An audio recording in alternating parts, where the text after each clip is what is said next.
what is the context of organization? The combination of the internal and external issues that can have an effect on organization approach to developing and achieving its objective. So context of the organizations are the issues which may have impact on your organization approach or organization objectives. Now, there is one way how we can identify this. This is a very, very popular way. Internal and external issues can be identified through SWOT methodology. This is what is also being taught in MBA, right? As strength, as weakness, opportunities and threats. So what are strengths? Which are strong, as the name indicates. Weak area, which are weaker, okay, and which can result into a issue which is not that strong. Opportunities, which helps you, any opportunity, right, means those activities which helps you in achieving your objective, or which helps you in achieving your company target. So that's an opportunity, right? Threats, obviously threats means which result into a decrease in business, or that will be a threat. So those will be external. So there is one way, we'll see the example also, is SWOT: strength, weakness, opportunities and threats. That is what you need to identify. The other way could be, internal issues could be related to values, yeah, your culture. So values are set ethics you follow, and the culture, like we say, the consistently, if you follow something, that becomes a culture.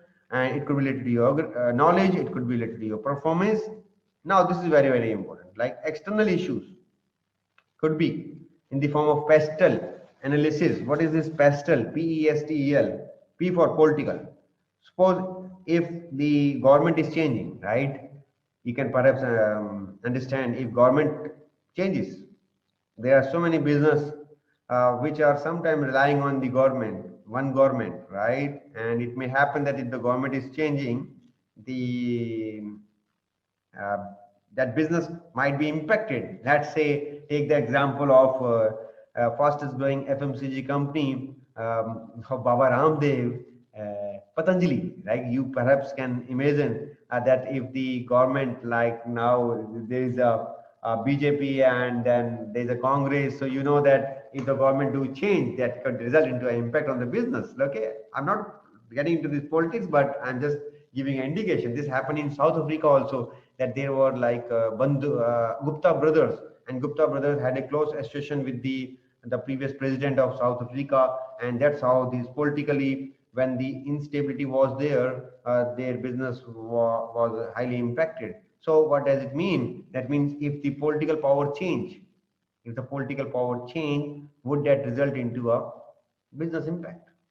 Economy, needless to explain. Economy changes, would that be result into a what could be the issues? If economy changes, what could be the impact on business? Social means putting the social pressure.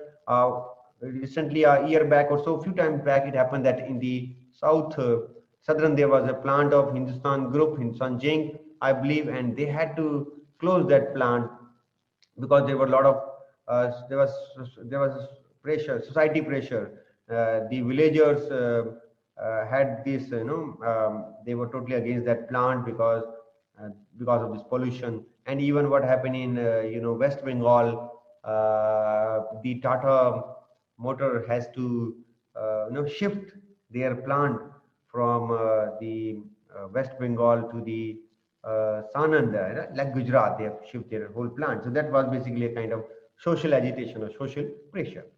Technology, if the technology is changing, right? If technology is changing, let's say the driverless car, or let's say the hybrid vehicles, or let's say the now the electric cars are coming, right? If technology changes, what will happen?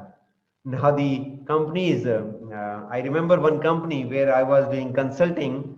They were making engine parts, and their employer, their MD, he was very keen, and he was visiting the so many new companies. He was visiting the FMCG companies, and I was told that he is interested to do next business in FMCG, or he was also interested in doing business in some battery related business, because he knew that as the electric cars and as the technology will come, all the engine related parts at least will be obsolete in next 15 years. So he's, that's a vision. He's looking at that, and he's preparing his organization for those next 15 years. Yeah, okay. So if technology changes, what would be the impact. If environment, okay, if environmental are changing, what could be the environmental regulations? If that are changing, what would be the impact? If there is a legal requirement, like legal changes are there, let's say BS4, BS6, there are a lot of modification. What would be the impact? And that could be like related to internationally, this could happen, this could be national, this could be a regional basis, this could be a local in your society base, this could happen. So the another way would be is to identify the issues in the form of pestle. Pestle is a very good way with you can identify P for political, E for economy, S for social, T for technology, E for environment, L for legal. Now the good thing is that these pestle issues is generally identified by the management, top management. It's not that the like engineers or the even the HODs may be involved, but not the junior level employees are not involved. Absolutely, this is something which is done at the management level, and they are involved in this, and then they identify this. Irrespective, they make it or in a document or not, that is something which definitely is in their mind, and that is definitely somewhere it is discussed within the meeting.